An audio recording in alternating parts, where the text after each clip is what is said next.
good afternoon to all of you. My name is Muhammad Imran Hussain Ansari. I am the secretary here at the Coalition for Human Rights and Democracy in Bangladesh. It's my great pleasure and it's my great honor to be here with you, especially Editor Mahmoud Rahman, Commissioner Anis Ahmed, Ambassador Shirajul Islam, writer and politician Rita Rahman, and also Professor Abid Bahar. Today's seminar on destruction of human rights, freedom of speech, and freedom of the press in Bangladesh.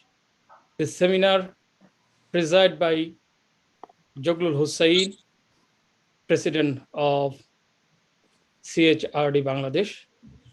Now I would like to invite Mr. Joglul Hussain for deliver his welcome speech.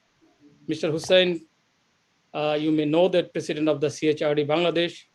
He is a London-based retired computer consultant, political analyst, writer, discussant in TV talk show. He was a political organizer for Freedom War in 1971 and went to Kolkata in 1971 from London by giving up his PhD studies. Constantly, he is campaigning for freedom, democracy, justice, human rights, and harmonious development in Bangladesh. Please, Mr. Joglul Hussain. Thank you, Imran Hussain Bhai. Respected ladies, excuse me. Respected ladies and gentlemen, dear friends, and dear brothers and sisters. It is my great pleasure to welcome you here all to this Zoom seminar with my open heart. We have all gathered here today from all walks of life with only one objective, that is to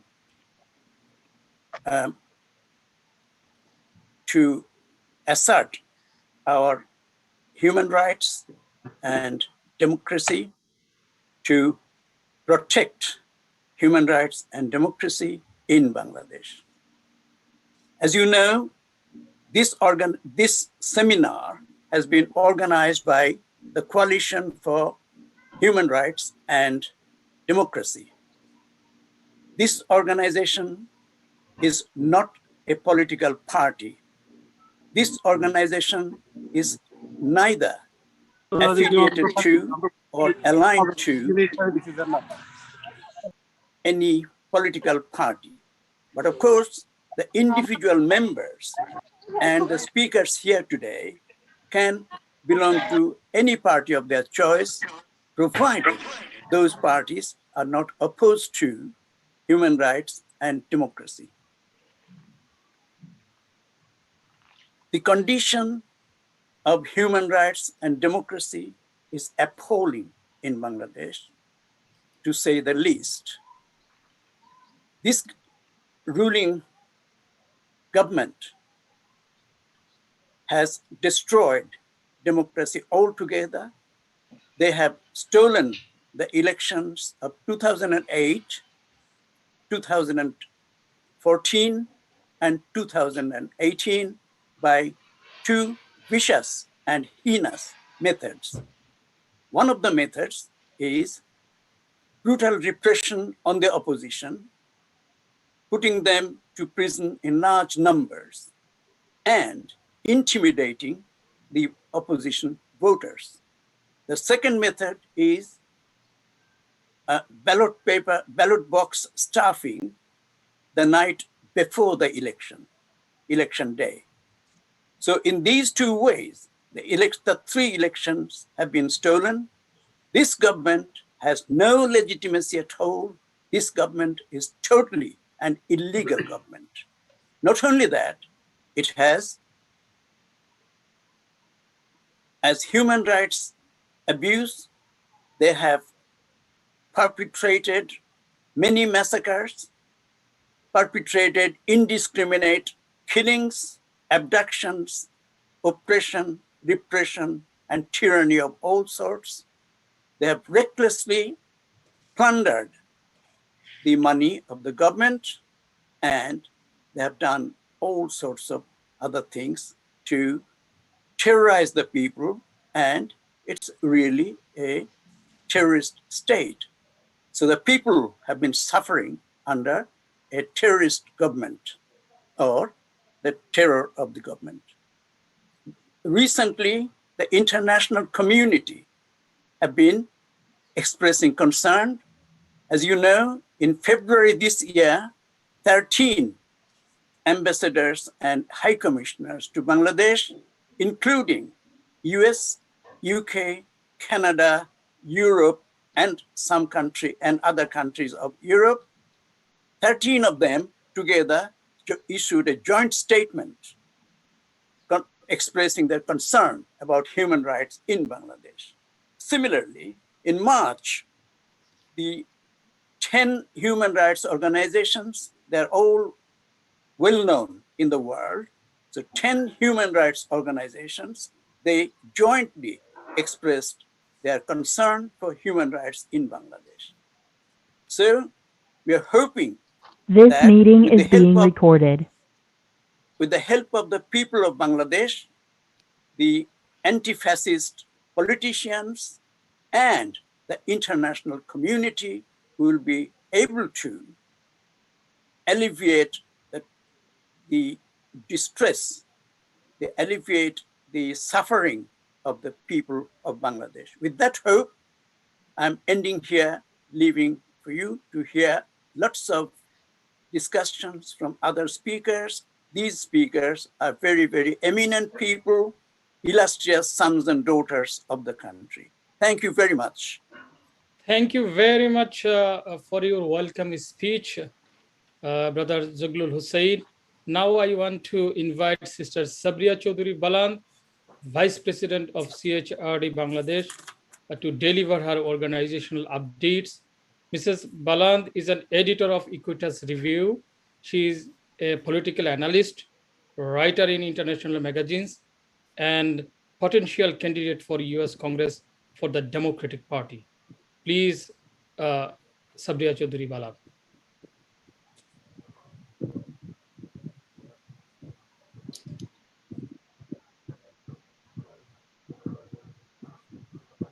আপনি unmute করে নেন, আপনি sound বন্ধ আছে, আপনি সাউন্ডটা ইয়ে করে নিন। Yes, please. Good afternoon, everyone.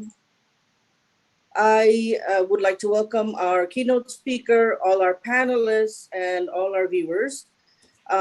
I'm going to just speak very briefly about our mission and vision for CHRD Bangladesh. So in February of 2001, some of us had just got together and said, what can we do to get our message across about the oppressive situation in Bangladesh, the human rights violations, the lack of democracy, the lack of the freedom of speech and press.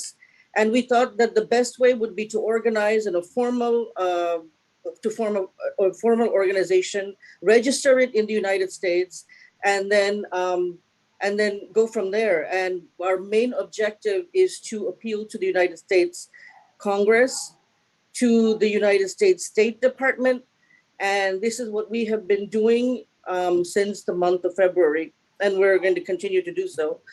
So why did we start now? Because we know that with this new Biden administration, there have been some changes in foreign policy. And President Biden is very keen to eradicate any kind of human rights violations, not just at home, but also globally. He also has a program to fight corruption and defend authoritarianism. And this includes election security and also to advance human rights. So all these three factors concern Bangladesh. So we're right in the target with what the Biden administration has. They're just very briefly, I'm going to tell you about the two missions that we have. It's to first develop awareness among the people of Bangladesh about their rights, about their privileges, and about their responsibilities, and focus on human rights and democracy. The people need to know what their rights are. and demand their rights. Secondly, it's to approach local and international authorities to exercise these rights and have the Bangladesh government abide by international norms of human rights and democracy. So we would like also to create pressure points so that the donor countries would eventually, ideally, be able to sanction Bangladesh on some level if we can really get this message out. So thank you again for joining, and go back to you, Imran Bhai. Thank you very much for your updating message, Sister Sabia Chaudhary Balan. Dear audience, in the last 12 years, more than 6,500 people have gone missing. More than 35 lakh opposition political activists have admitted their cases. And the quality of education has been ruined through questioning. Two unacceptable vote rigging elections have taken the overall situation in the country to the brink of a fragile state. Whether Bangladesh is a sovereign country is now a question of thousands of millions of dollars. In the name of development, 14,000 crores taka has been laundering for 10 years. The Digital Security Act has silenced the media. At least 247 journalists were reportedly subjected to attacks, harassment, and intimidation by state officials and other affiliated with the Bangladesh government in 2020. More than 900 cases were filed under the Draconian Digital Security Act, with nearly 1,000 people charged and 353 detained, and many of them journalists. The most recent victim of the Digital Security Act, journalist Akhtar from Bagura district and journalist Nurul Islam Nahid from Faridpur. We have seen how a women journalist like Ruzina Islam is being tortured in secretariats.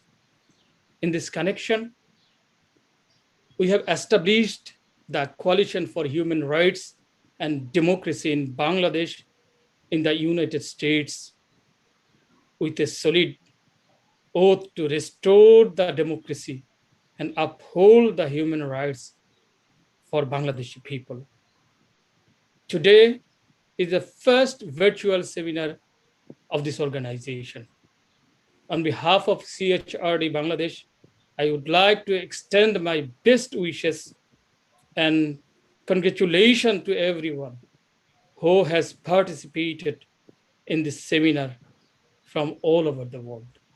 Without further delay, I would like to invite Editor Mahmudur Rahman to deliver his keynote speech.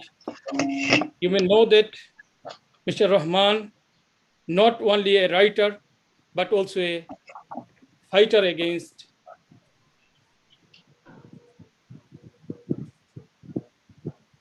fascism. He is a member of Coalition for Human Rights and Democracy in Bangladesh Advisory Board. He is also an eminent personality, widely known as persecuted editor of Bangladesh, author of several books, Bengali and English. He is an engineer, businessman, and former energy advisor to Begum Khaleda Zia government with the status of state minister. He was former chairman of National Investment Board. Now welcome Mr. Mahmudur Rahman. Please. Thank you. Respected chair, moderator, coordinator, panelists, and viewers, Assalamu alaikum. I have divided this evening's subject into 4 parts. Number 1 is the character of the state. what is the character of the present Bangladesh state. This is number one. The second part is the status of media in Bangladesh. The third part is human rights violation. And finally, I will conclude my deliberation with some comments on geopolitics, regional geopolitics. But because that is very important and that is very linked to the present situation of the country. Now, the ruling authoritarian regime has transformed Bangladesh during the last 13 years into an Orwellian state.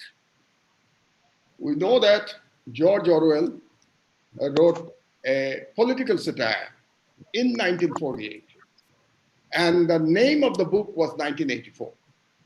And in that book, there was a country called Oceania. And in that Oceania, that country was ruled under the instruction of a shadowy and omnipresent Big Brother. Now, Orwell, he didn't say that Big Brother was a person. In his book, Orwell said, or Orwell explained it, the Big Brother as the system. The system was the actual Big Brother in that book. And in that country, in Oceania, the government divided the people into two groups. One group was the part of the system. They used the authoritarian regime, authoritarian, bureaucratic, and totalitarian regime. That was the Oceania regime. And they used to help. There was the small part of the system who used to help the government to run that state, Oceania. The hero of that book was Smith, and his friend, his girlfriend was Julia. Both Smith and Julia were part of the system, the small part of the system. And the larger part of the population were kept in a ghetto, and they were described as subhumans. And Orwell called them proles from proletariat. So that was the name of the proles, and proles, they didn't have any right, nothing, no human rights, not even the right to live, right to life. Now, when I compare this Oceania with Bangladesh, and if I now try to paint a picture of this country, as I said, the character of Bangladesh as a state, then first, let me talk about Big Brother. Who is the Big Brother in Bangladesh? In Bangladesh, the Big Brother has two elements. One is internal element, the other is external element. The internal element is person, and external element is a state, which is not system. And the internal element, there are two persons. One is Sheikh Mujibur Rahman, and the second is his daughter, the present controversial Prime Minister, Sheikh Hasina. This is the Big Brother, the internal Big Brother of the Orwellian state of Bangladesh. And the external Big Brother is a country called India. So this is what is Bangladesh today, the character of the Bangladesh. Now next come to the proles. Who are the proles? The proles are basically who are persecuted. And the persecuted, the majority population of the country are persecuted. They are the proles in Bangladesh. And there is a small percentage of people who are part of this authoritarian regime. They are helping the system to persecute the majority people.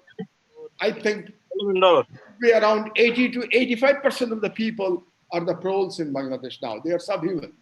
The government treats them as subhuman. In that book, the Oceania, they talked about perpetual war. Perpetual war is important for any authoritarian regime. Either it is a perpetual war or it is a perpetual enemy. In the case of Bangladesh, there is a perpetual war.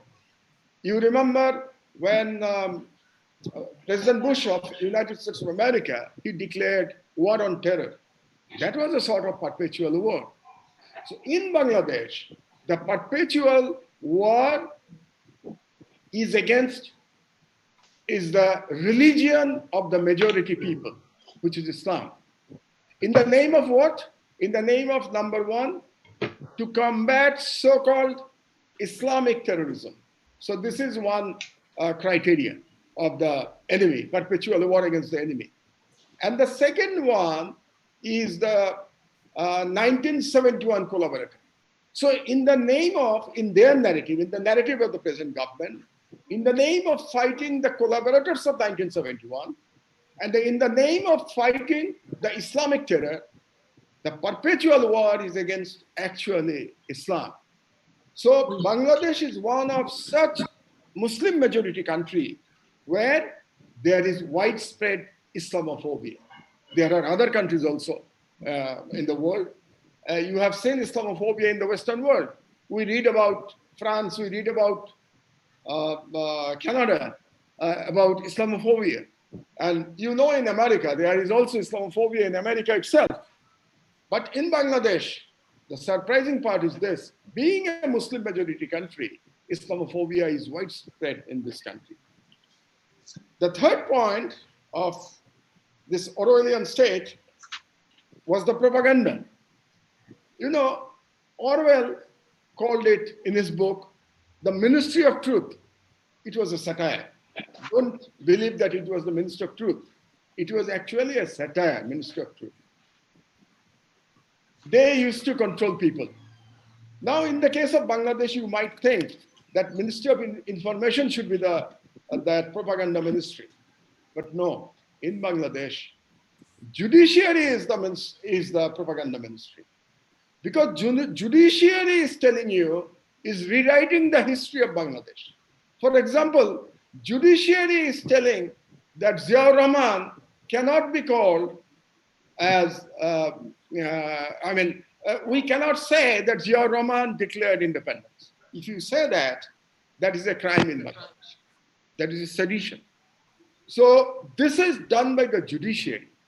Judiciary is rewriting the history as per the wish of the ruling government. So in Orwell's that book, the information of truth, the Ministry of Truth, has been taken over by the judiciary. And in that book, in that state of Oceania, there was a thought police. And what was the responsibility of the thought police?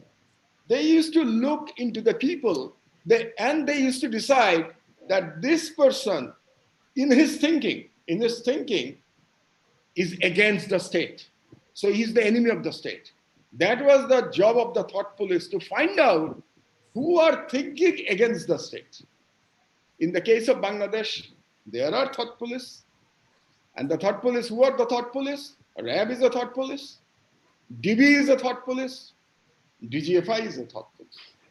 So these are the thought police of Bangladesh, who can kidnap you, and they can make you a victim of extrajudicial killing or enforced disappearance, according to their perception that you are an enemy of the state. And in Bangladesh, like in Oceania, we are under omnipresent government surveillance, continuous surveillance by the government. You have seen in Al Jazeera that Bangladesh government has recently bought machinery from Israel through Hungary in the name of UN mission, which is again a complete lie. Basically, they have bought the equipments to continuously to do the surveillance on the people. So Bangladesh is a classic Orwellian state. Now, many people call it in a different way of Bangladesh. Some people call it a fascist state. Some people call this is a hybrid regime. Some people call Bangladesh is a country of flawed democracy. In one of my books, I have called Bangladesh or this government as authoritarian secularism. So that is the name I have given. But basically, it is very similar to the Oceania written by George Orwell in 1948. In fact, Bangladesh has become a state which sponsors state terror. Against whom? against its own people. So this is what is Bangladesh today. Now let us come to the media situation. You know that the French journalist group, journalist Reporters Without Border, they have called Sheikh Hasina as a predator against the media. So that is, everybody know her as the predator of the media. But I divide Bangladesh media into 4 groups again. The first group is part of the system, is part of the authoritarian regime and their propaganda tools of the government. And majority of the media today, whether it is electronic media or print media, they are part of the system. To give you an example, I'm just giving 2 examples to argue in favor of my point. The example is Ekattu television, which is part of the system, which is part of the propaganda machinery of this government. And in case of print media, all the print media belonging to Bosundhara media are part of the system, like Bangladesh Pratidin. In Bangladesh Pratidin, if you read Bangladesh Pratidin, you will think that it is an Indian newspaper because there are so many news about India and supporting the Indian position in the global politics.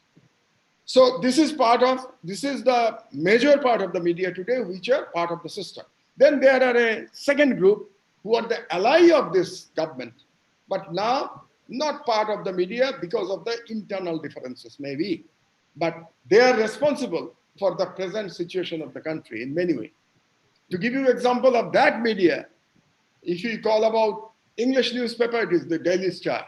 If you talk about the Bengali newspaper, it is Pratham Alo. If you talk about the television, it is Channel I. So these are the ally of the government, the political ally of the government, but they are not at present part of the media. The third is the self-censored media. Now, self-censored media in Bengali, we have Manav Jamin.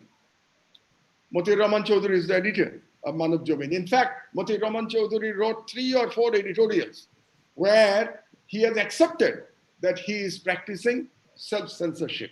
And he said openly that it is a shame that after a journalistic life of more than 40 years, I think, we are now doing this self-censorship for the fear of our life, for the fear of our institution. So this is the third type of media in Bangladesh, which is self-censored. And the final type, which is free media or the dissident media, that is totally absent, that is completely closed down by this fascist government. An example of that media is Amar Desh. Example of this dissident media, which is closed now on television, is Diganta Television. So those were the dissident media, which is now closed by the government. Now, who is responsible for this situation? Iqbal Ansari told about the Digital Security Act. But I do not agree with you fully that Digital Security Act is the main problem. It is not the main problem. Because when the Digital Security Act was enacted, it was enacted in 2018. Before 2018, there was no Digital Security Act. But what was the situation of the media of Bangladesh? Same. It was same. Because at that time, there was another act. It is ICT Act. We have forgotten about ICT Act now. We don't talk about ICT Act. ICT Act, Article 57 and Article 58. Those were used to persecute journalists. In fact, the first case in ICT Act, Article 57, I was the victim. Amar Desh was the victim. And London Economist, 2 cases where one was against London Economist and the second was against Amar Desh for publishing the Skype scandal in 2012 December. And then there is a famous human rights organization in Bangladesh, Odhikar. The secretary of Odhikar, Mr. Adilur Rahman Khan, he is also a victim of ICT Act, Article 57. So when we talk about this Digital Security Act, this is not the problem. Problem is with the government.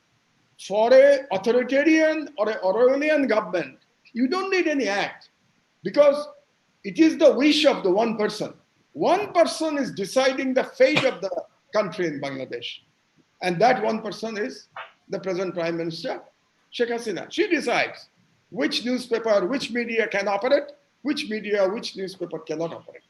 She decides who should be a victim of extrajudicial killing, who should be a victim of enforced disappearance. So long Sheikh Hasina is in power, whether there is a security, Digital Security Act or ICT Act, doesn't matter. Once the democracy returns, these acts are not a problem. So when we talk about the Bangladesh media, let's not be selective. We have to talk about the overall situation. Otherwise, we may give a wrong impression to the people, to the outside world, that one act is the problem.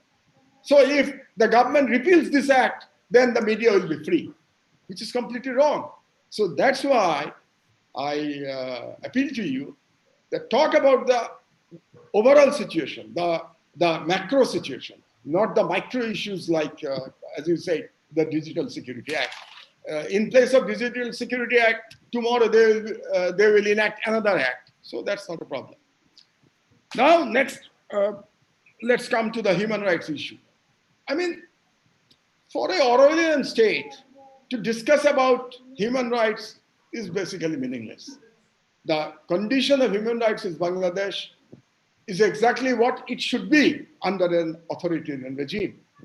Because who takes as I say, it is Sheikh Hasina who takes the decision that who should be the victim of human rights violation. I'm not saying it. It was told by the last chief of the army staff, General Aziz Ahmed, in a telephone discussion with his friend. He clearly said that it is Mr. Tariq Siddiqui, who is the advisor of the Prime Minister. He decides about the fate of the people, about extrajudicial killing and enforced disappearance, about torture in custody. And there are certain people who help Tariq Siddiqui in take the decision. These people are the DGFI chief. Previously, DGFI chief General Akbar was involved in it. NSI chief General Jubair. They are the people. And also there is the police, the present IG of police, Benazir Ahmed. I mean, these are the coterie. But again, these are only the names. The actual decision is coming from the Prime Minister herself. She instructs these people to take actions against journalists, against human rights activists. You see, again, I am requesting you that we should not be selective when we make some protest against the government. Many a time we see a selective protest. For example, if I give you one example, you remember Mushtaq Ahmed. He was a blogger and probably a businessman. He was picked up, tortured, and then he died in prison because of lack of probably as the effect of torture in custody and lack of medical attention. And we have seen that the diplomats and many people are protesting about, and they are talking about Mushtaq as one of the example of human rights abuse of this government. But again, let's think about it. Is Mushtaq alone that this thing has happened? No. In Bangladesh, thousands of Mushtaq, they had to accept this fate. And it started with the BDR Jawans. You remember there was a BDR rebellion in 2009. And after that, about 20,000 BDR soldiers, they were arrested by the government. And I was in the jail, in the prison at the same time. This government, they used to take those people from inside the jail every night, taking them outside the jail, which is outside the prison, which is against the law of the country. And they were interrogated and tortured, and by the army, by the police, again illegally. And before the morning, they were again taken back inside the prison. And in that process, more than 100 billion people were killed by the torture. And then think about the political prisoners from BNP, from Jamaat Islami, from Islamic parties. There are hundreds of people who died in prison life, like the way Mushtaq died. I remember one name, if you remember, Nasiruddin Pintu. He was a member of the parliament from BNP. He was in Rajshahi jail, and he was a patient of high blood pressure, and he had a heart attack one night. Can you imagine that the jail authority did not allow doctors to come and attend to that man? And Nasiruddin Pintu died in the jail.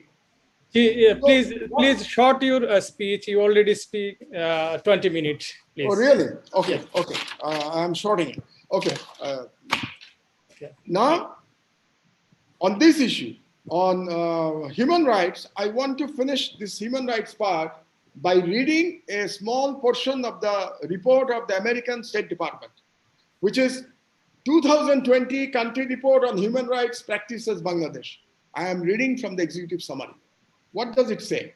It says this election, means 2018 election, was not considered free and fair by observers and was marred by reported irregularities, including ballot box stuffing and intimidation of opposing polling agents and voters. Then they are saying significant human rights issues included unlawful or arbitrary killings, including extrajudicial killing by the government or its agents, forced disappearance by the government or its agent, torture and cases of cruel, inhuman or degrading treatment or punishment by the government or its agents, harsh and life-threatening prison conditions, arbitrary or unlawful detentions, arbitrary or unlawful interference with privacy, violence, threat of violence, and arbitrary arrest of journalists and human rights activists, censorship, site blocking, and criminal libel. This is the report of the State Department. But surprising part is this. America every year is publishing such report for the last 13 years. But then nothing is happening. American government is doing nothing.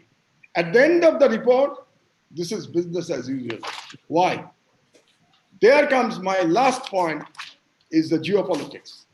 In fact, Bangladesh lost its democracy by the army takeover in 2007 by the General Moin and General Massoud. And this army takeover was supported by whom? Was supported by United States of America, was supported by United States, United Kingdom, India, and United Nations. So they were the architect of that military takeover. And if you remember that former Indian president, he wrote a book, he wrote a memoir. And in that memoir, he clearly said that there was a deal between the Indian government and the army, Bangladesh army, to bring Sheikh Hasina into power. And that is what exactly happened in 2008. Sheikh Hasina was brought to power by a managed election. And since then, she is running the country with the support of India. So, unless the geopolitical situation changes, I do not see any changes possible in Bangladesh, whether Biden administration is very serious about human rights or not. I'm not very sure about it, because I believe, you may not agree with me, that Western world, they don't want democracy in the Islamic countries. Because if there is democracy in the Islamic countries, then the people will elect anti-imperialist political parties. People will elect pro-Islamic political parties, which the West, they don't want. That's why they don't want democracy in countries like Bangladesh, Egypt, and others. And in case of South Asia, America has selected India as part of as regional hegemon to support American policy in the larger Asia Pacific theater. And Quad is a part of it. You know about Quad.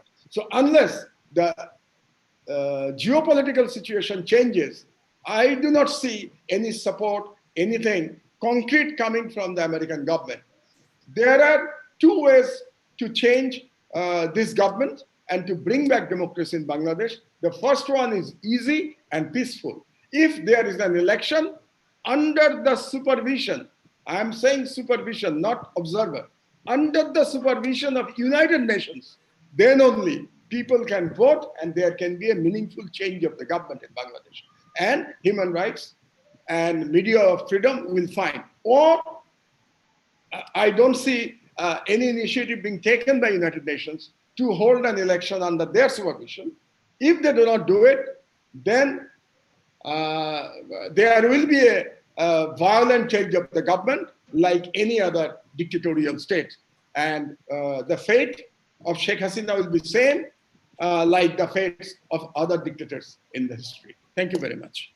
Thank you very much, Editor Mahmudur Rahman, to give your informative analytical speech. After the keynote speech, I have summarized the Awami League action against media and press freedom through imposing new types of black laws. I'm going to share one screen. I just made this when I hearing the maybe I'm not able to share. Yeah, actually, Mr. Mahmoud Rahman mentioned that ICT Act, the government firstly used the ICT Act to tackle the media, to harass the journalist. I agree with the Mahmoud Rahman comment. And then we have seen the broadcast policy, and then we have seen the Digital Security Act. Thank you very much for your input. So without further delay, now I would like to would like to invite our panelists. You may know that we have 4 panelists today going to deliver their speech. Now, I would like to invite Honorable Commissioner Anis Ahmed to deliver his speech. Mr. Anis Ahmed recently served as a national director of the Bangladeshis for Biden National Council, which is an official platform of the Biden-Harris National Campaign Team.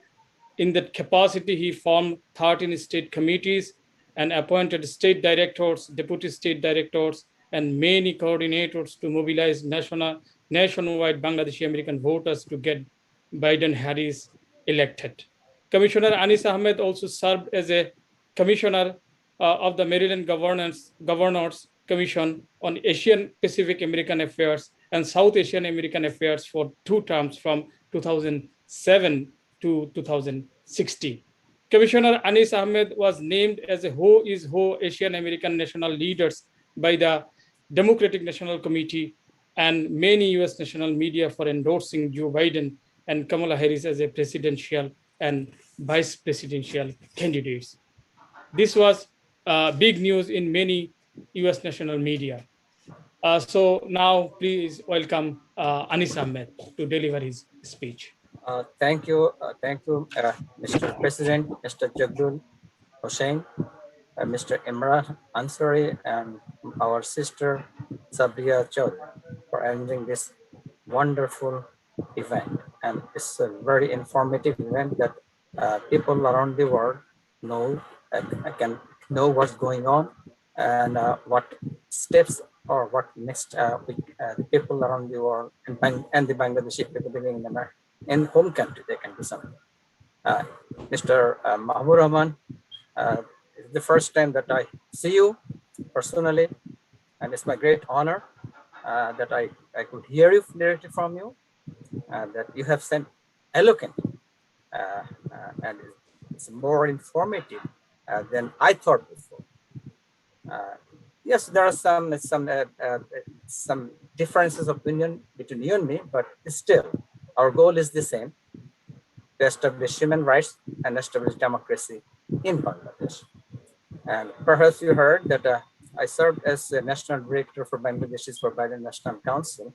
And in that capacity, I worked hard and our committee worked hard. And we have one person here right now who was the state director for Massachusetts, Nasdalom. And she did fabulous job in her state to get many people. And if you are there, Mr. Nasdalom, please raise your hand. Here, when I was working as a national director, we're authorized and trusted to work only in the national in the United States, not the foreign policy. But when as a foreign, as an immigrant of foreign country, when I heard Mr. Joe Biden delivered a speech on foreign policy, and what I heard from his speech, it encouraged that yes, there is a hope for all over the world and this country that I left behind. And his speech was establishing democracy and human rights. But before I go to that, I will recognize several people who have sponsored this event. And one of them is Mr. Shakawat Hossain, who is editor, USA News Online. He is now uh, putting on this media throughout the world. He has hundreds of thousands of people followers. And Mr. Shakawat Hossain, he is right now live streaming. And also I'm recognizing and thanks to several people who have sponsored, and they are Mr. Zakir Hossain, CEO, Data Group Virginia, USA, uh, and Mr. Imranul Haq Chakladar is a freedom fighter and convener, BNP Florida State. Mr. Mazharul Islam, successful businessman and leader of BNP Florida State. Mr. Mizanur Rahman, CEO, International Fragrance Supply Maryland, also member of the leadership team of BNP State in Maryland. Shaid Khan Chowdhury, President BNP State of Maryland State. Mr. Salim Hussain, Secretary BNP Maryland State. And also I thank to Mr. Anwar Haq Kokon, if I can pronounce his name correctly. He's from London, and he's a member International Affairs and coordinator for US. I thank all these people personally because they sponsored this event. It cost money, it cost some technical matters, it also needs the network. So all these people helped from various ways, and I recognize them. Now I'm going back to my deliberation.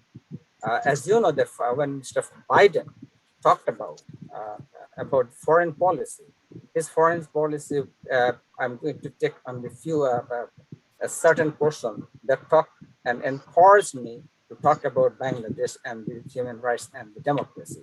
So his main theme was that the power of America. Example, the Biden plan for leading the democratic world to meet the challenges of the 21st century. And you can find that it's in the website. You can find as joebiden.com, America Leadership. You can find that easily. So what the Biden foreign policy talked about? The Biden foreign policy talked about, I'm going to talk very short so that you people, everybody can know this. He will hold a summit. It's a global summit. And the global summit, he is describing in the news right now, also in America too. And it is about that the summit will prioritize results by galvanizing significant new country commitments in 3 areas. And those are fighting corruption. Number 2, defending against authoritarianism, including election security. And number 3, advancing human rights in your own nation and abroad. And the final part, very interesting, that what is also in the website, see that if the countries want to attend, they'll have to make tangible commitment that they demonstrate their sense of shared responsibility and the interest in preserving free and open societies. I believe that's a very important thing for as we left our country, left our 170 plus million people, those who are looking at us. So this is the hope. This is hope to the people. The Biden Harris government administration, it is not the same that we have been seeing for many years, for decades, for the century. It is totally different. As you have seen, the Biden has taken so much steps, and they don't look into the people for own people or their for certain group of people. They look for the whole generation. They look for the entire world. And if you can look at it, that how he deals with this pandemic, how he deals with the international issues right now. So he is a man with 40 years experience, can deliver something to the world. And we, as a Bangladeshi people, that we left our people with very destitute situation, disastrous situation, we can give at least hope to them that we in America can do something that what which people are expecting from us and working for us. So what the way we can do? Yes, again, first of all, here is the thing that although I was served as a national director, that's I'm not representing that as a Bangladeshi American. I am saying here what is the way to do. Uh, the way is that we have to, I mean, I have my time is very limited, so I'm going to be very concise, to unify the Bangladeshi leaders living in the US and reach out them with proper respect and recognition. Because we saw the political party, they don't respect the people in America, and those who are leaders. So we need to unify ourselves, and the leader from all across the board should respect that what they're doing. And ask them, as the all leaders, to work with the US senators and congressmen of the local constituencies, because in America, politics is local. National leaders are elected from the local constituencies. Also build up a group of intellectuals that right now we are having. It's a group of intellectuals that we are discussing. We need to build more so that the voice of the intellectual people can be heard from the actual and the very good way, positive way. So they have the brain. Mr. Yeah. Anis Ahmed, please short. Okay, very, and then I will make it very close and reach out policy and decision makers such as White House policymakers, reach out the congressional and Senate staffers who compile information, write reports, and make suggestions. Ask Bangladeshi American to reach out US senators and congressmen of their constituencies. Congressional and Senate committees who not only make laws but also push policymakers to make policies. State Department policy. I mean, we need to reach out. Send human rights violation report to the US State Department, Bangladesh, every month with documents, and also reach out the think tank, and also reach out the Democratic, also reach out and work with the Democratic and National Party officials, political leaders involved in policy setting, who has direct connection with the policy makers, find out which think tank where former US ambassadors to Bangladesh and State Department officials on Bangladesh are involved. The state and local level political priority officials and state elected officials who are who has good connection with the senators and congressmen. Create multiple national organizations such we have right now. Make strong connection with international organizations and push them to send report and suggestions to the US policymakers. Create also fund because that's necessary. And beside that, hold monthly meetings at least among leaders and strategists, hold monthly meeting between leaders and workers. This is the path that I request, because all this I learned from my 25 experiences working in America with the political parties. So this is that I give the ways, and we can take the step that we can do, and we can go to the reach out and to the policymakers, to elected official. Then we can reach out to the White House and make this their vision to work, and this proposal to come into life in Bangladesh. So this is the thank you, and I thank you everybody for listening. This, if you have any questions, please follow. Thank you. Thank you very much, Mr. Anis Ahmed, to deliver your speech. Now I would like to welcome former Ambassador Sirajul Islam. He is a policymaker, thinker, and eminent writer. Please welcome Ambassador Sirajul Islam. Please open your mic. Yeah, please. I just unmuted my mic. Thank you very much. Yes, please. Let me begin by thanking the organizers for this very timely event and on a subject that is extremely important. And there's no doubt about it. The saying that it is important, it would be like stating the obvious, so obvious. Because in Bangladesh, I was till the end of February, for about a year and a half, I was in Maryland, United States, and I came back to Bangladesh in March. And since coming to Bangladesh in March, I'm seeing a lot of things that I was perhaps not aware of in the last in a year and a half that I was away from Bangladesh. I was following the presentation made by the keynote speaker, and subsequently the presentation of Mr. Anis, and I got a bit confused. But let me start by saying that I don't belong to any political party.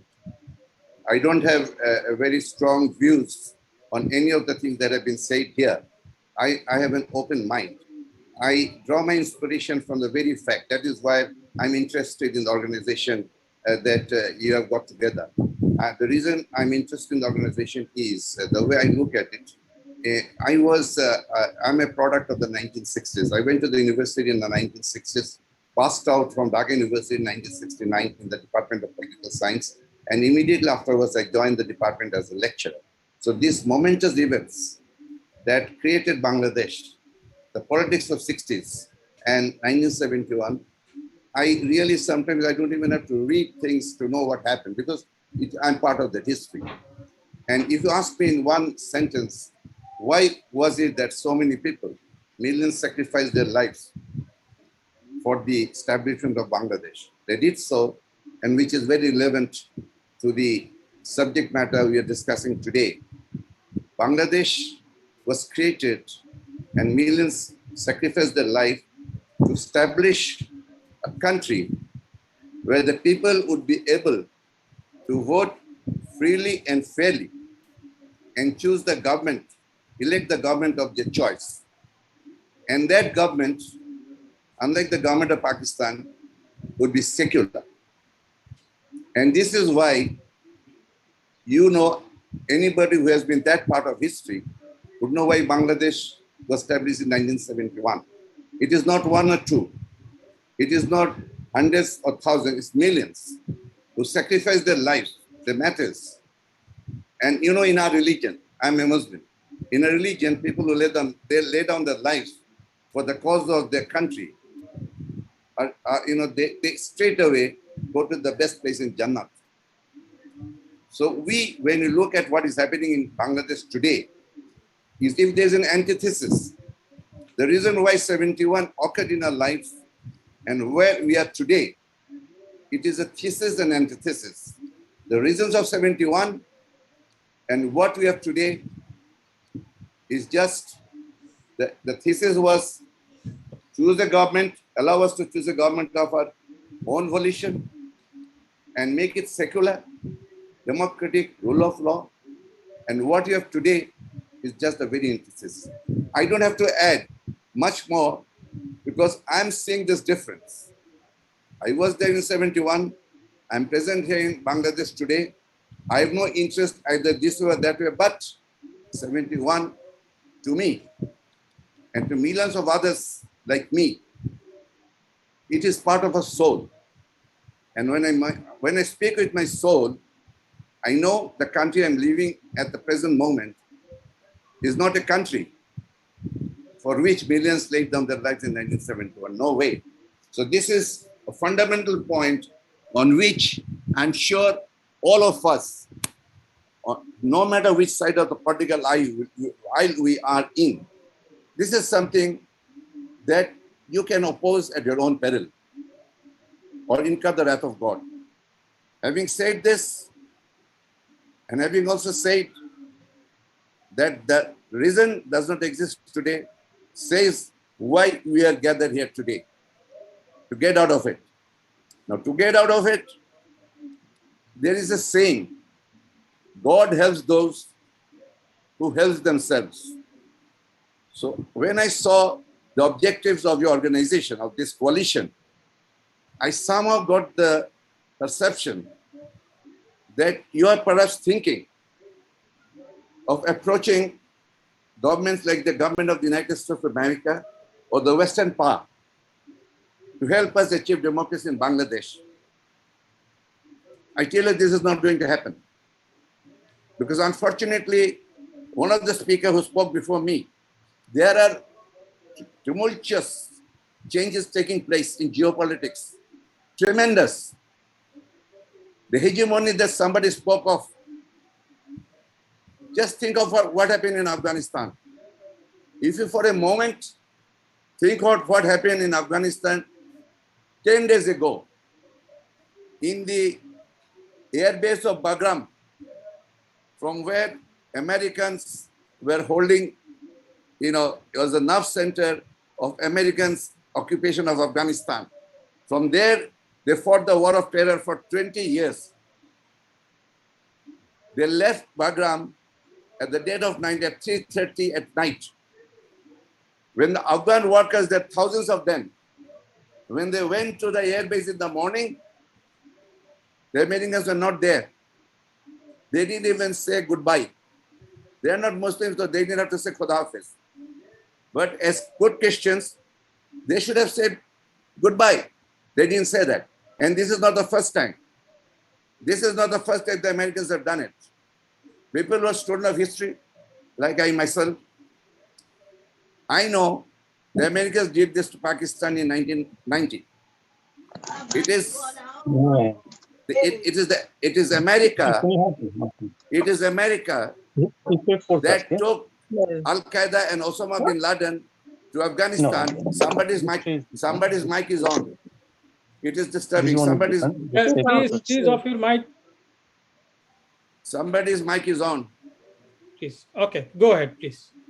So it was America that took Osama bin Laden and Al Qaeda to Afghanistan to fight the Soviet invasion of Afghanistan. And Pakistanis fell into the trap. At that time, General Ziaul Haq of Pakistan had said, at that time, Americans were, giving the Pakistanis billions of dollars of military aid.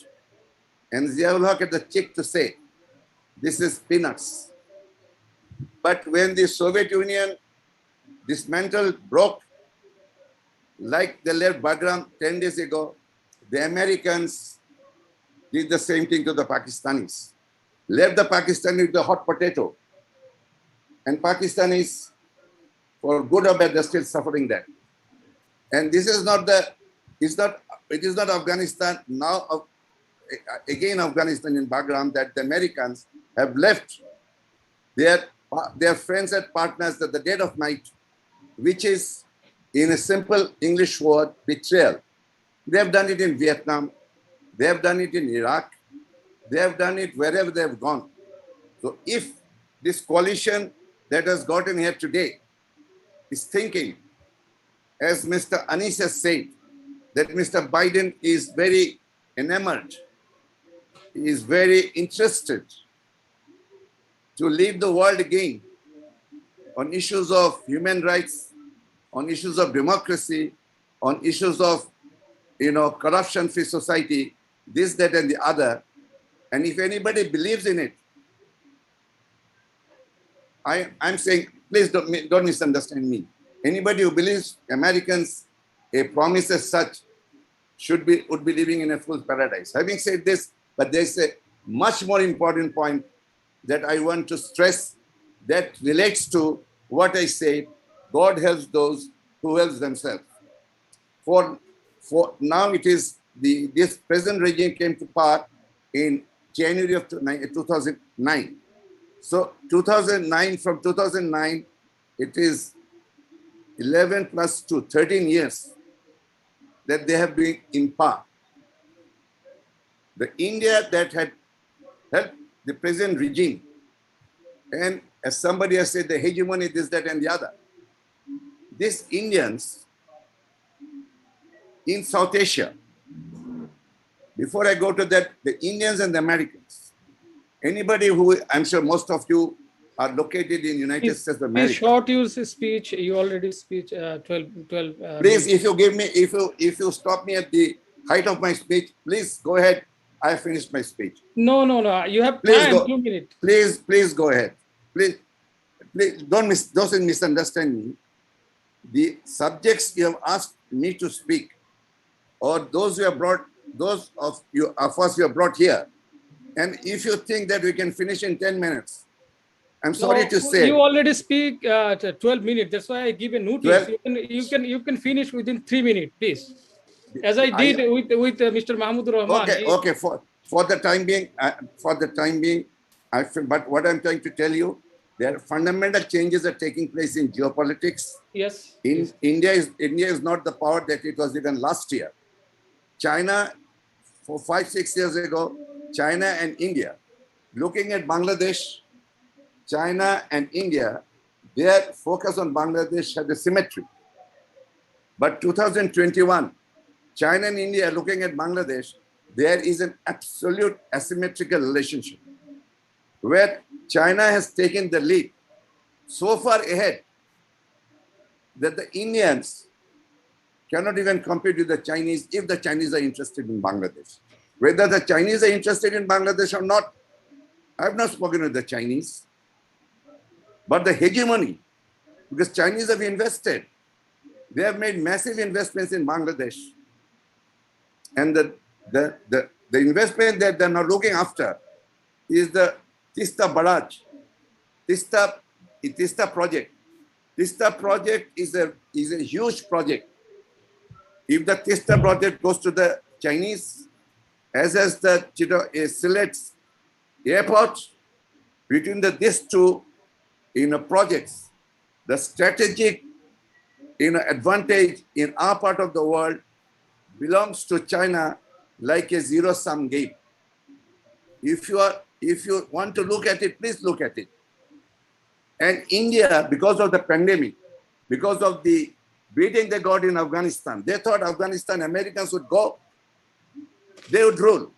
And the other point that the keynote speakers say, it is true. After the war on terror, the Western powers decided that America and the Western powers cannot keep a track on the war on terror.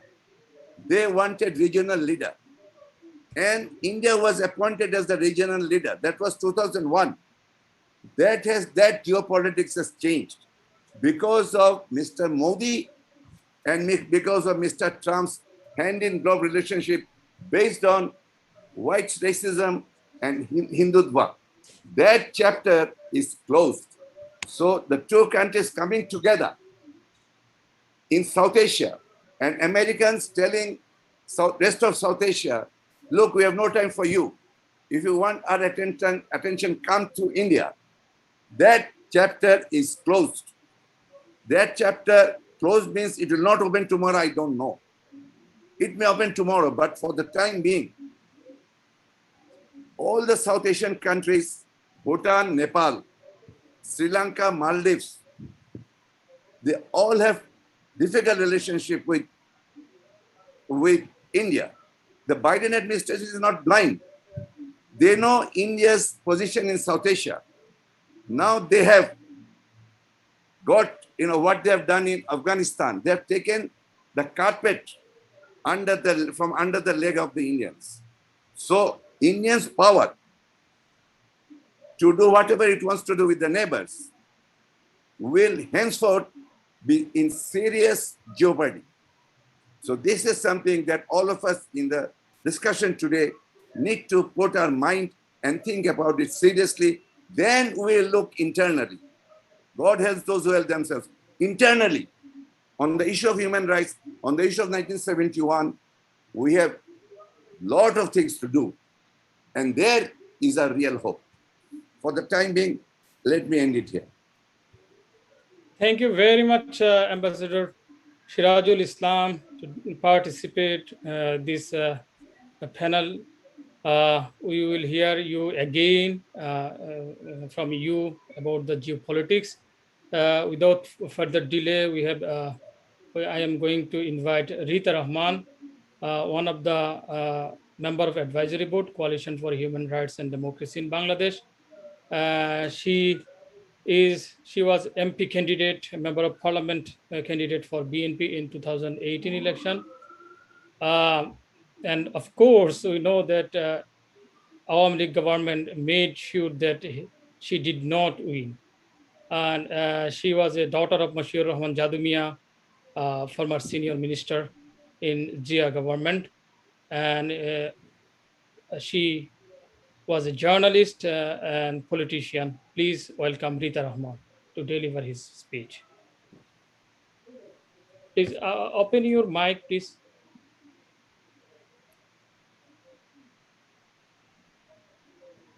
Okay. Yeah, please. So, Assalamu alaikum, respected President of the organization, Jaglul Hussain Bhai, and our most respected and honorable Mahmoud Rahman Bhai.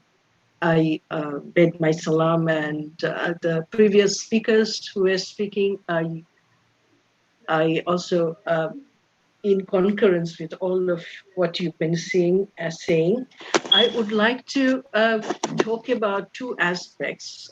One is the past political scenario, which happened last 2 years during the election, and how clearly this government has proven to be a puppet government or a government desperate who doesn't care about anything but keeping on with their power and going into any understanding with foreign powers despite the national interest or any other factors that may concern the country or the country's population.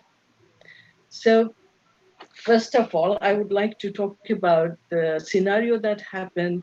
There were like a lot of blueprints. What happens is now, like our former speakers have already mentioned, like Mahmudur Rahman Bhai has said, that the geopolitics and the internal situation, actually, the whole thing, it seems like that we are trapped. We are trapped by certain things. And there were some conspiracies, some blueprints, some, there were already some, uh, planning for taking over power and keeping the power with somebody who will act. Some mics are on and I can hear noises. Imran, can you Yeah, remove? yeah, I'm take care of that. Yeah.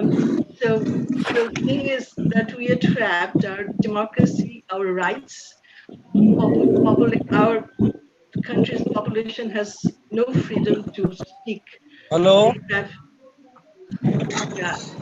So we are like the scenario in last election, like 7 days before the election, we already knew what was going on.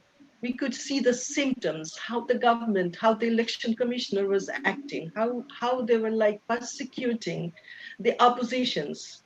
I was in a better scenario because I was contesting from Rangpur 3, where there was no Awami League candidate. So there was President H.M. Ershad, who was the president of Jatiyo Party. I was contesting against him. So I was kind of spared, and I could hear other stories from our colleagues of BNP. They were saying how they were persecuted and how they were stopped, or they were not being led to even speak up for their, I mean, when you are contesting in an election, you are supposed to come up with your voices. You are going to communicate with the public. And there are actually, the government is supposed to give you a lot of support, not the government, the election commissioner, who are supposed to conduct the election neutrally. But what we saw is totally a different scenario. We were obstructed in every state. We were not led to, take a big rally, because they were saying you can't take the rally, you can't participate or bring out a rally at this time. This is not the right time to bring. I mean, things like that. And what is happening? I was a candidate of BNP. I actually luckily participated in two elections. After President H.M. Ershad passed away, there was the seat fell vacant. So I also had the opportunity to gain experience from the second election, the by-election that also happened. What happened, I mean, from my take, I could see that people of the country already know. They knew this election is a fake election. And do you know the percentage of vote cast? It was, even in the 2018 election, there was not more than, in my constituency, at least I can say that there were not more than 30% vote was cast. In many areas, because there was another factor, because in my constituency, EBM was the elections, the vote was taken through EBM. So many people in our remote areas, our area is a very remote area. Some of the area are very underdeveloped, like there is Dolit population there. about 22,000 votes are there. They were very scared of the machine, and they said that we're not going to cast our vote because this machine, we don't understand what is it. So many people did not come to cast their vote. And in the second election I saw, there were like less than 7% vote was cast in the by-election. So people already knew what was going on. They know better than the leaders, the politicians, so when I had to salute the population of Bangladesh for their wisdom. But in spite of that, our party, BNP, decided to participate in the elections following elections because there's a tactical reason. They thought if BNP doesn't take part in the election is it's a kind of a point when the people and the party workers and the leaders, they come together at one point. So if BNP doesn't take part in elections consecutively, they might be isolated from the people contact. So I think that is the tactical reason why BNP decided to go for election. But when the repression and the nasty attack on from the combined with the law enforcing agency against the party workers and the case is something this government is like very they take that as a weapon against the opposition. So if you see now, we know that there are like 35 lakh cases. I mean, people, I mean, workers, BNP workers who are under different case against them. So there are about 100,000 over cases against 35 lakh workers, BNP workers and leaders.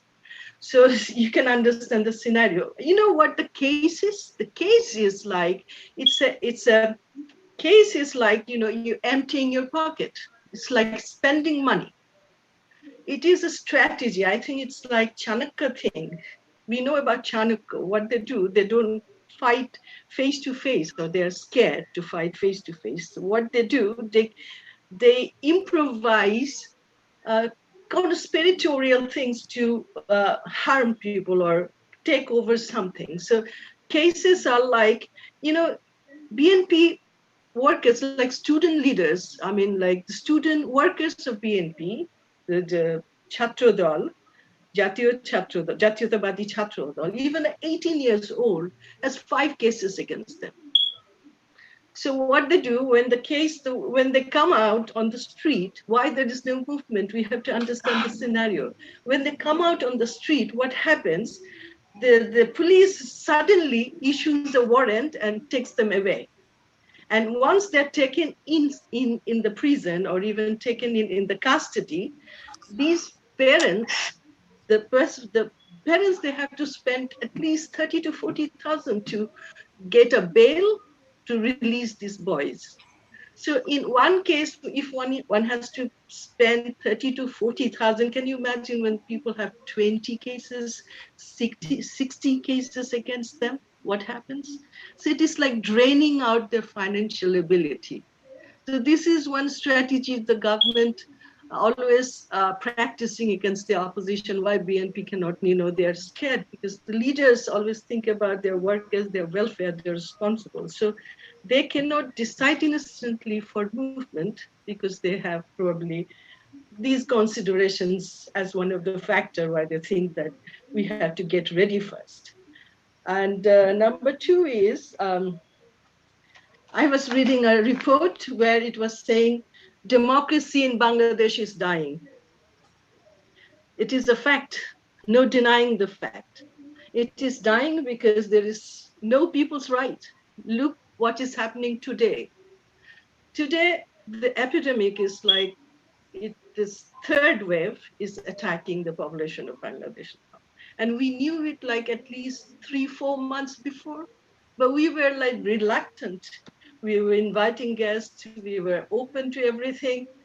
What happened now? The whole thing has come attacking but there is no control, no management. There is no support for the people, the general population. People are so helpless. They are without food, without support, without treatment. They cannot go anywhere.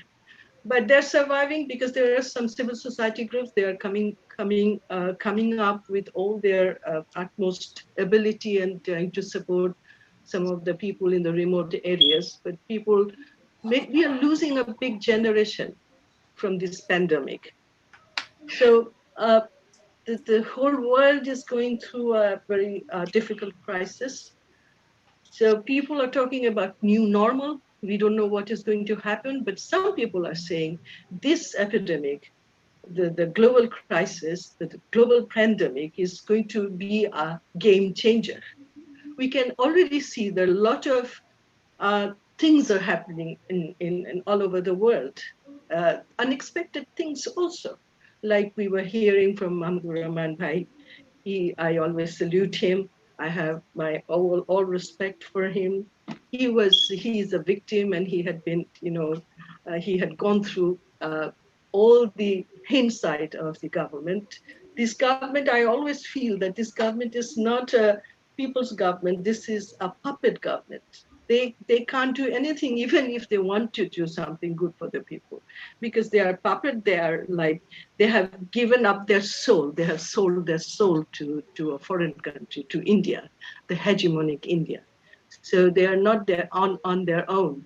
So they're doing all the wrong things. They're harming the people. They're taking away our resources, giving away our resources with considering about what we need, what is our requirement. Like if we talk about Sundarban, they don't care about anything. Sundarban is the protector of this country. It protects us from natural devastations, natural calamities, but they don't care about Sundarban. They're building a coal power plant over there, which is called Rampal. They're not stopping. Many people had protested on the street, but they have been very ruthless with the people who were protesting against them. So actually, everything is happening not in the interest of our country or of our people, of our national enhancement. It is all happening for somebody else's interest. So we all know about this. This has been spoken many times. So the other thing that I wanted to just mention here is how to come out from these circumstances. It is not easy. It is a very difficult circumstances for us. I agree with what Mr. Mahmoud Rahman, Ambassador Shirajul Islam has said, 100%, but I also want to add with them that we need to be together now. This is a time to consolidate. This is a time for solidarity with all of the national people who feel that we need our right to freedom, we need a right to speak, a right to speech, and we need our democracy. We should come together and we should meet often so that we can come up with something concrete and go ahead and free our country. I'm sorry, I've been very loosely talking. All my respect and salam to all the organizers. Thank you, Imran. Thank you very much. Thank you very much, Rita Rahman, to share your practical experience from the political field of Bangladesh. Now, I would like to request Professor Dr. Abid Bahar to join our panel to deliver his speech. Mr. Abid Bahar is a playwright and public speaker. He is the author of the several books on Bangladesh and Burma. Dr. Bahar presently teaches in Canada on ethics of leadership. Please, Dr. Abid Bahar. Thank you very much. I have to set up my PowerPoint. Please give me a moment. Yeah, just 1 minute. Yeah. Okay. Yeah, so I have quickly developed this PowerPoint, and just after listening to the enlightened audience, I came to realize that I will not be covering everything they said or giving more information about it. So it's my pleasure. Thank you very much to the organizers and also the panelists. I'm sure I would like to say I have learned a lot, especially from Mahmoud Rahman. I'm a fan of Mahmoud Rahman, although he would be younger than me by age, but he's a leader. Just a footnote to what I'm going to say. Not long ago, some of us in Canada sat together and thought he's a real leader, spirited, and he talks like a lion. So we just, his posture, standing posture and everything. So we decided to give him a title called Shingha Manav. I hope it was appropriate. Some of the people, and if he ever come to Canada, will be privileged, honored to um, have a ceremony to give him the appropriate title that was given to him. Okay, so now the topic. So most of the people, Rita Rahman, Ahmad, um, and many others, um, their discussions were full of important information. I don't disagree with any one of them. We are like-minded people. We are fighting for democracy, so there is no question of um, differing in opinions, especially on this topic of fighting for human rights and democracy. Now, um, I'll not be able to cover everything, and I don't wish to do it. Geopolitics was well covered, but my specialization is about leadership. So I have been working on ethics of leadership, and this is what I teach. And I have done, many of you know that I did my doctoral dissertation on the life of Maulana Bashani. And when I did that, I also have seen Sheikh Mujibur Rahman in the pages of history. So I have covered Sheikh Mujibur Rahman also. Hopefully very soon I will have a book published on the life of Sheikh Mujibur Rahman. It's a regret from my part. I feel that Sheikh Mujibur Rahman was only praised for certain things he did, but in his life lies some secrets. I went into details of his life, and I found out that he was truly a charismatic leader. And Max Weber, a German philosopher, sociologist, economist, political scientist, all of them together, very famous person, he said that charisma is irrational.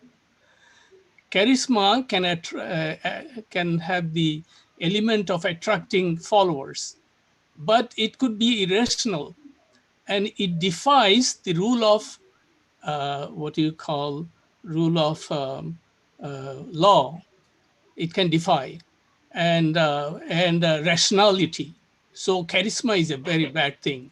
So charisma, Mujibur Rahman, since I'm covering only on leadership, not anything else, please forgive me if you expect me to cover many things, but that will not be possible within this short period of time.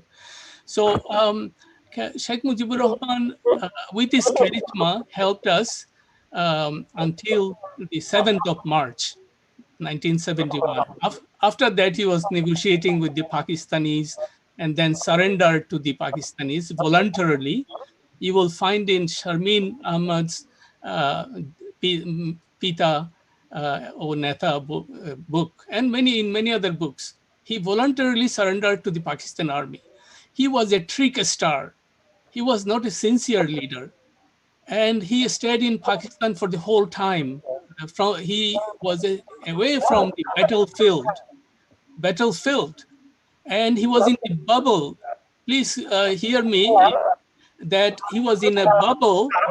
Then he came back to Bangladesh, and he wanted to preach. I can overhear some sound, Mr. Ansari. So Yeah. he wanted, he demanded to Tajuddin that he would like to be the prime minister of Bangladesh. Now, you see, and then he became the prime minister. He was not a sincere person, and he caused disaster. But why? Because he was a charismatic leader. He undermined the institutions of the country. Institutions. So, institutions are very important things. Institutions can keep law and order, can keep the important things in society, especially the stability in a society, stability. So Mujib, as a charismatic leader, defied the rule of law. I will not go into detail. I have many examples. If you read Anthony Mascara's book, it was recorded from the interview of him by interview of Rashid, Colonel Rashid. Rashid was an army person, a personnel. He was deputed in Narayanganj, and he caught a robber, a dacoit. And right away, when he was brought into custody, he said, "You will have a phone call from a big leader and you will be in big trouble." It happened. The call was straight from Sheikh Mujibur Rahman to release this robber. And then Rashid found a thought in his mind that the big robber lives in 32 Dhanmondi residence. And he decided to go and attack the leader of the robbers.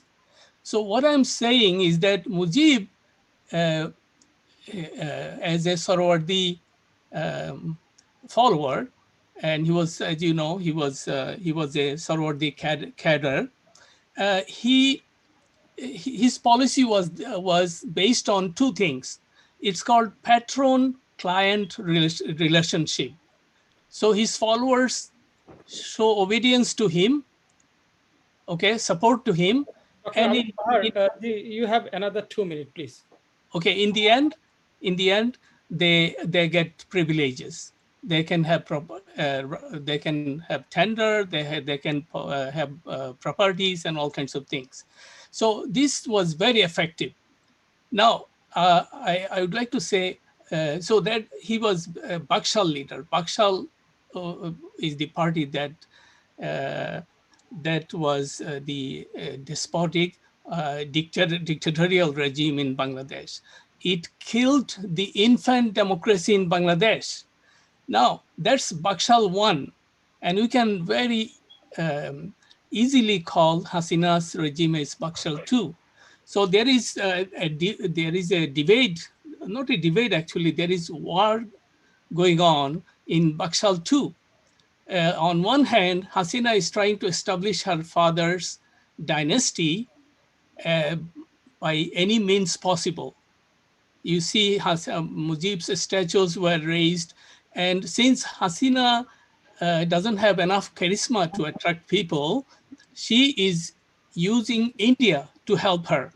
So there is a tug of war going on between Hasina's wishes and people's wishes to establish democracy. And this is what is happening. Now, since I don't have enough time, I'm going to just keep moving my PowerPoint. Uh, some of these things, you have seen some of these pictures, just to show you the pictures. So Thagism, cadre system is continuing, as you can see. And I see Hasina is destroying institutions. The judiciary is destroyed in a way. The Chief Justice was kicked out of power for opposing Hasina. And there is no justice for people who are murdered or disappeared. And Hasina wins the election. Election Commission is an institution, and she doesn't comply to that. Okay, Hasina thinks she won. In the end, I can see Bangladesh lost. So banking sector is completely in a disarray. Sonali Bank, Islamic Bank, Bangladesh Bank, and many others. And and uh, and police, Chhatro League, Jubo League, and Faridpuri digital sheikhs are recruited in the police, and in the police as an institution became the apparatus of army apparatus. And Hasina's sand truck democracy, which one of the newspapers said, we know about this video, Harris Ahmad, all the prime minister's men. It's a mafia system, the army. This is very important. Please, Imran, please give me a little more time. It's Yes, please. probably 2 minutes. Uh, opposition opposition party is an institution in a country. You see, from this slide, this man is attacking Khaleda Zia's SUV, and the same person appears in here. The face is rounded, and Sheikh Hasina is attending them. So this is a disaster in the when we talk about destruction of institutions. Divide and rule, divide and rule, secular versus religious, Awami versus BNP Jamaat, anti-Mujibbadi versus Mujibbadi. So we are divided into different groups, not just Bangladeshis. And some slides here. You must have seen these slides in the past. So greed, fraud, and profit making became the hallmark of Sheikh Hasina's dynastic rule. Um, and you have seen this picture, a lot of discontent in the country, and some for against raising Mujib's statue, and some were vandalized.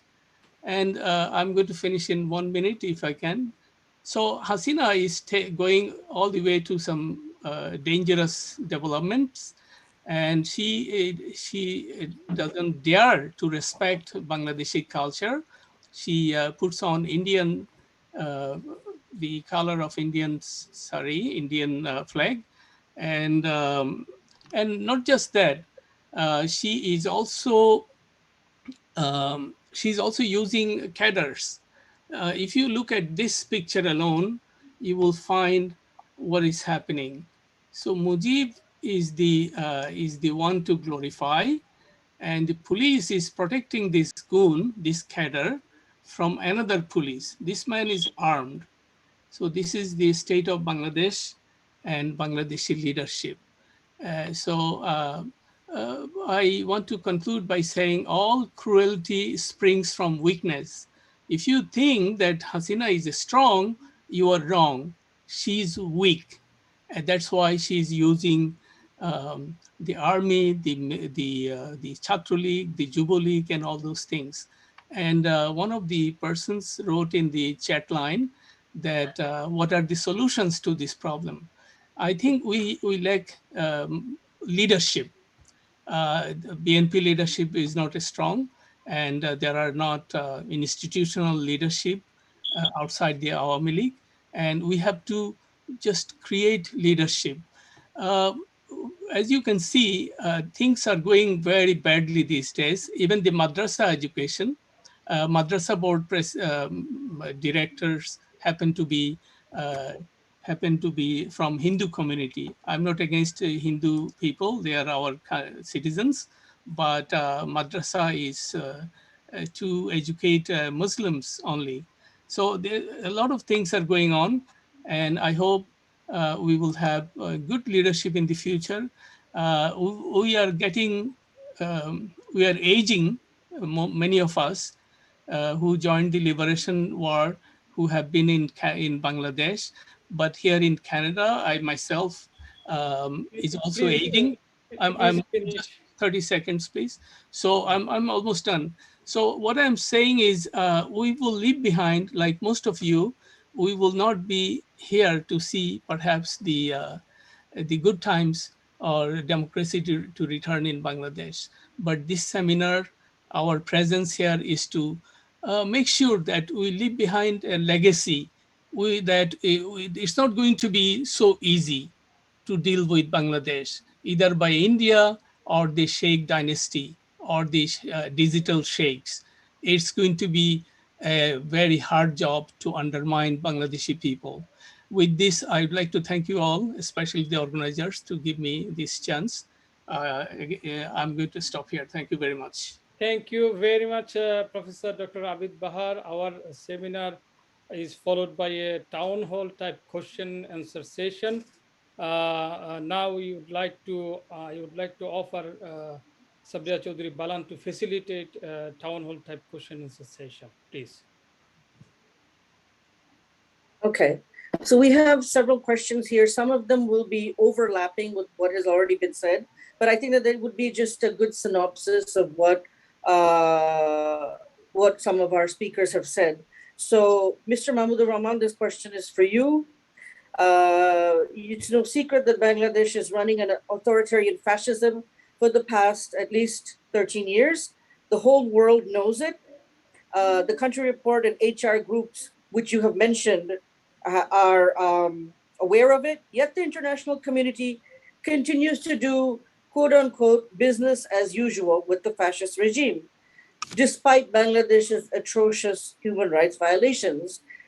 What is your opinion on this? You have already stated a little bit, but if you could just summarize.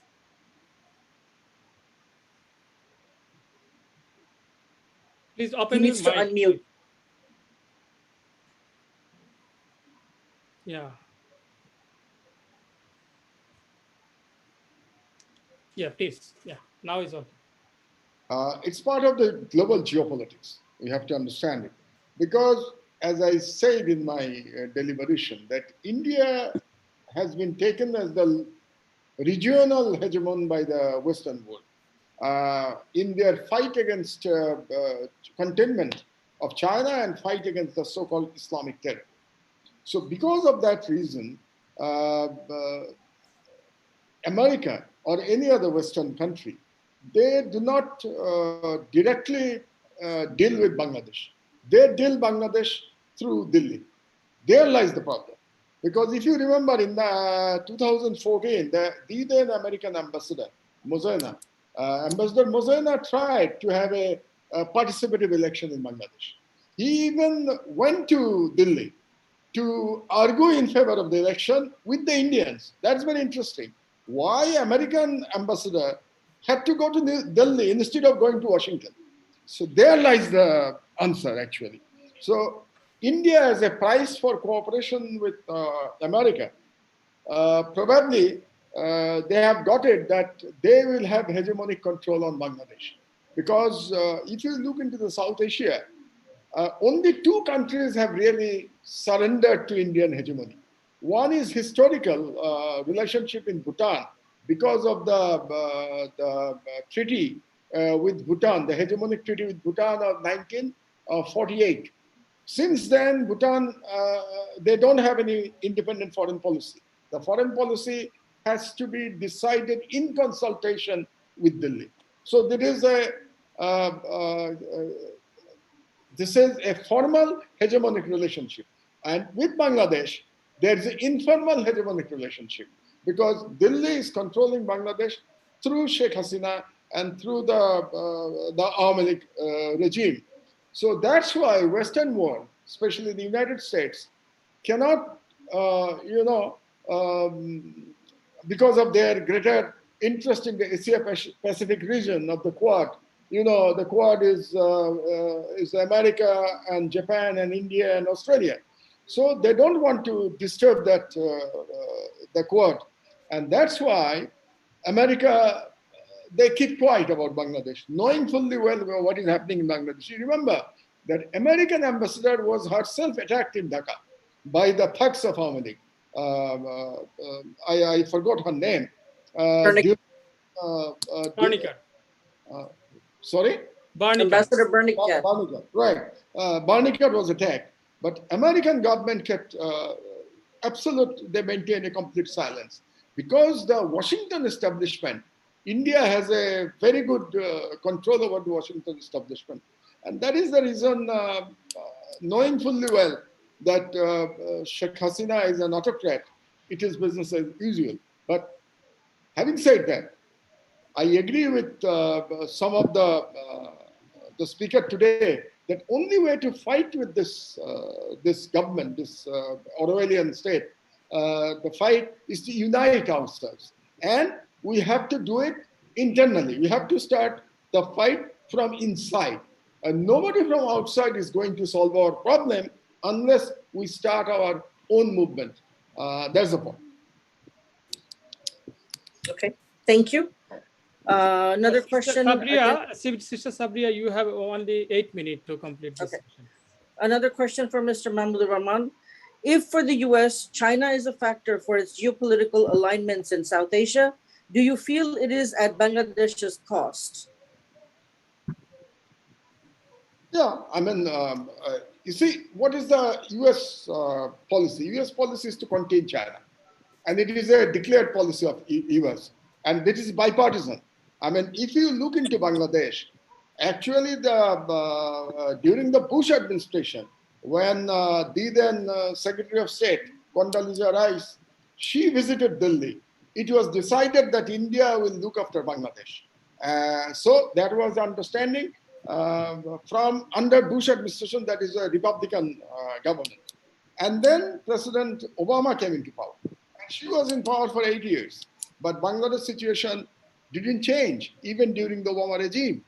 Then President Trump came, and the situation became even worse because Trump was not interested in democracy. Trump was not interested in human rights. So I don't know whether he even knew about Bangladesh. I mean, if we know style of his functioning of President Trump. So there is a problem that in case of countering China policy, it is sort of bipartisan. Otherwise, if you remember about during Trump, at the end of the Trump era, there was a bipartisan proposal, bipartisan bill from the Senate. It went to the State Department, and they said about the Bangladesh human rights situation, and they asked the State Department to take action against Bangladesh. I mean, who are the violator of human rights, but nothing happened, in spite of having bipartisan proposal. And now Biden is there for about 6 months. We don't know what happened to that bipartisan proposal. So there is I mean, we are unfortunate. Probably this is the price India has taken from America, that they would continue their hegemony over Bangladesh in exchange of their support to United States to contain China. Okay, thank you. The next question is for Ms. Rita Rahman. We talk about the people's movement to oust the fascists, and you've also talked about some of your ideas that you have. What does the BNP envision for the future, for future elections? Have you talked to the international community? Have you lobbied to the international community? Do you think that that's futile? Since there can be no demonstrations or campaigns within the country, so how does the BNP envision the future? Thank you very much. Yeah, BNP is going through a lot of, I think, traumatic persecution. So the leaders are we have a very critical situation back at home in Bangladesh. Our chairperson is interimed. It is a very mysterious circumstances with her. She's been released, but at the same time, she's not free to even mingle with her party people, or she cannot have any public appearances. She's restricted.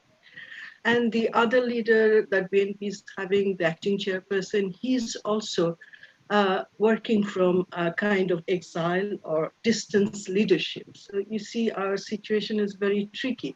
In spite of that, the BNP policymakers, the standing committee, they're going through different they're evaluating the situation, analyzing, and they have come up with some certain programs. They were talking about it, but we have not been exposed to the final decision. But we are expecting mass movement or organizing the parties to come down on the street, open, demanding, protesting, and demanding the rights or get back democracy.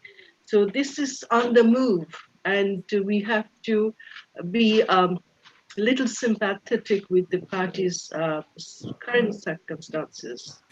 Our leaderships are like we are all aging, and there are a lot of constraints and persecutions.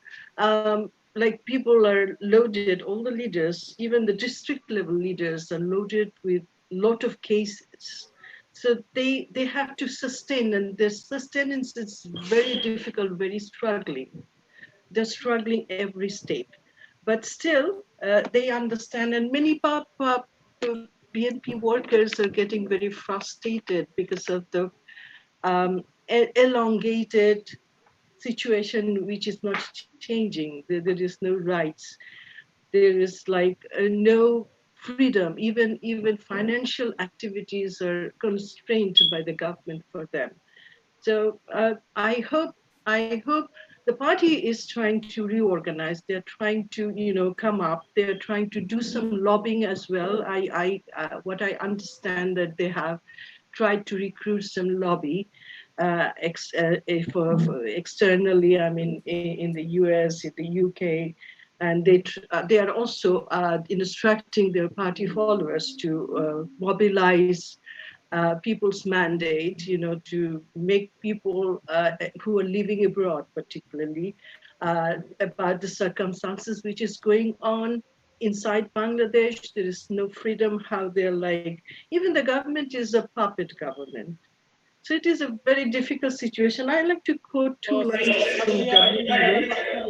Please. Just one thing that I want to say this. It's like things fall apart, center cannot hold. Mere anarchy is loosed upon the world. Blood dim tide is loosed, and everywhere. The ceremony for the innocence is drowned. The good lacks all convictions, while the worse are full of passionate intensity. So the situation is matching this, but the effort is there. And the good thing about the whole circumstances is that all the Bangladeshis the patriotic Bangladeshis are trying to come up and do their inner part. They're trying to contribute in the circumstances to bring the country back to its own freedom. It's bring back the sovereignty, bring back the democracy and the human rights. Thanks to all. Thank you. Just have one last question. And this one is for Ambassador Sirajul Islam and Mr. Abid Bahar. The US will have new ambassadors in Dhaka and New Delhi soon. It may be useful and important to establish some contacts with them to apprise them of our concerns and expectations. Ambassador Islam, do you have any suggestions for that?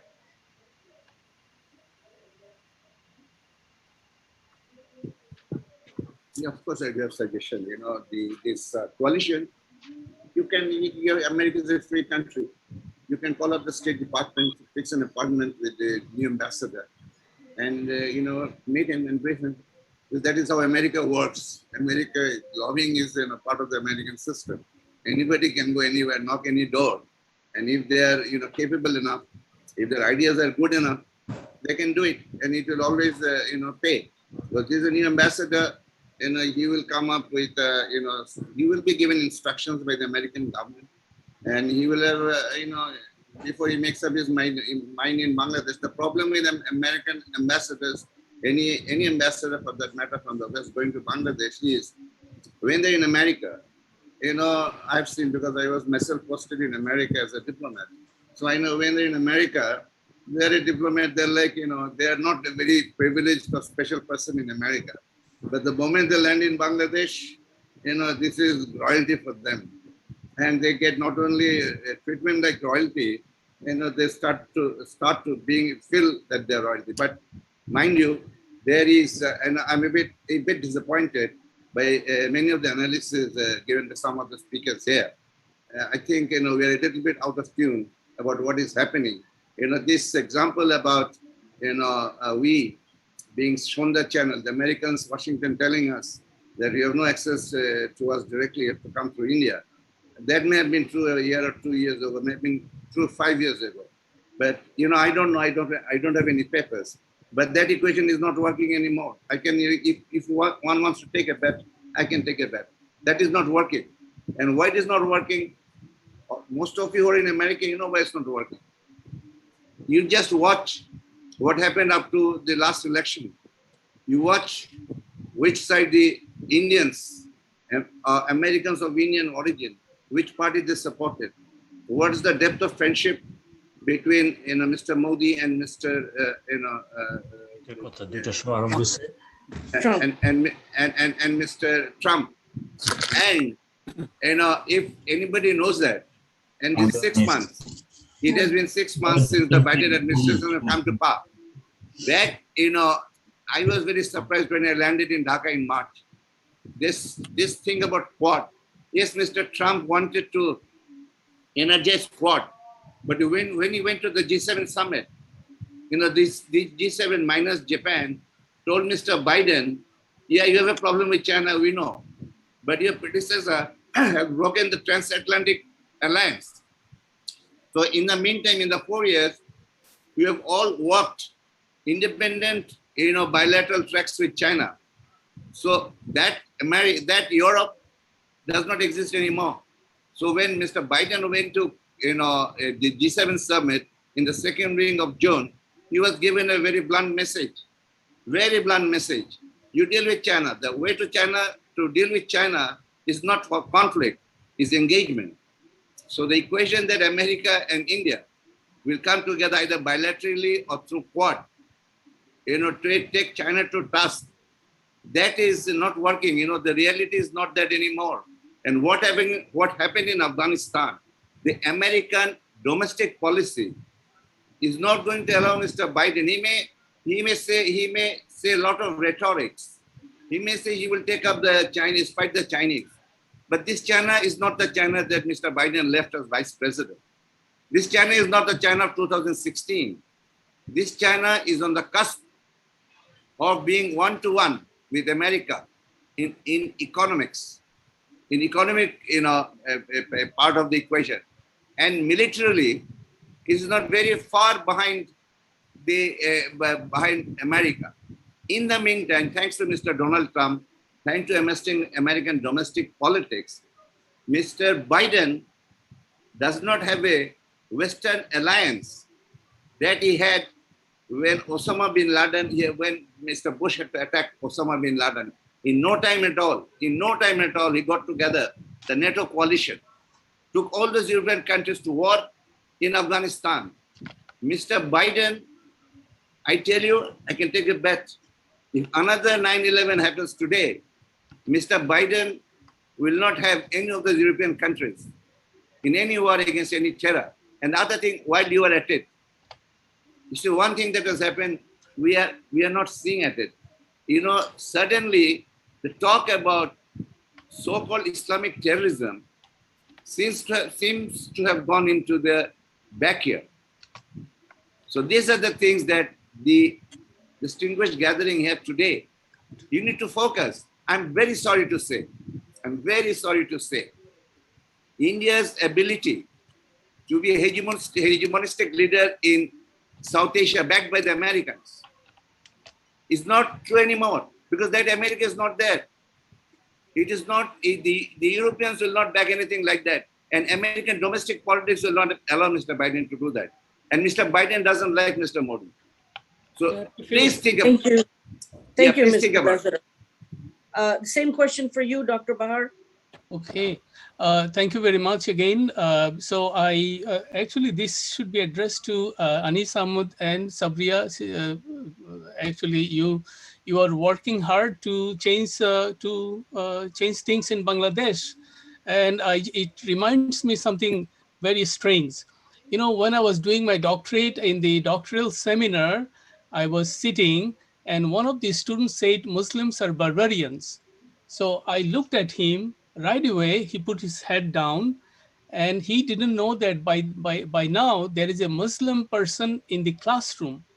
He thought that there is nobody.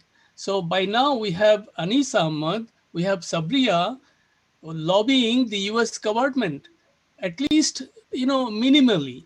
So there is hope. We have to have hope. We have to keep working. We can't change everything overnight.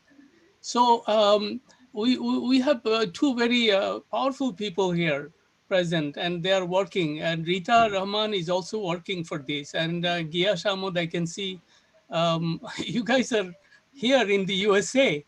So it's not like 200 years ago, there was no Bangla, or even 50 years ago. We have people in the USA. And one thing, frustration will not bring anything. You try at least to bring a little bit change at a time. And I think that's what I have to say. I'm not qualified to answer this question more than Anis Ahmed and Sabriya. Thank you. This is not my field of study, so I would like to address that you guys do your best. I think your message was very, very encouraging. Thank you very much. Can I, Mr. Moderator, can I answer to that, Mr. Dr. Abid Bar mentioned? So if you can give me a minute, I can answer. Yeah, please. Yes, it is that issue that here in the United States, I can give an example that how the Biden administration has changed its course of policy that has been for many years. And it is the wind is going in favor of us. I can give you lots of examples, but I can give you example when this Muslim issue came. You can hear, you can listen what is said in a Muslim gathering before the election, just before the election. We cited our Holy Prophet. Not only that, he also advised in the United States academic courses to incorporate our Prophet's verses. So that means that Islam is not shown as it before. Islam is shown is different way. And secondly, Bangladesh is not shown in another country's eyes.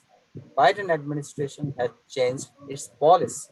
So the thing is that we, the people in America, it is our job, our duty as we have the people left behind to go to the administration in various ways and tell them that say what we need. It is, here is one simple thing. If you have a friend of different opinion, and if you can convince the friend, enemy become a friend. I'm not talking here the Biden administration is enemy. They're our friend. And you can see from day one, from the election campaign to as of today, he has been demonstrating that this is not that it was going before. His administration totally changed. And if you look at the Bangladeshis, look at in Bangladesh, very recently, the Prime Minister acknowledged the Bangladesh government lost $15 billion just in COVID time.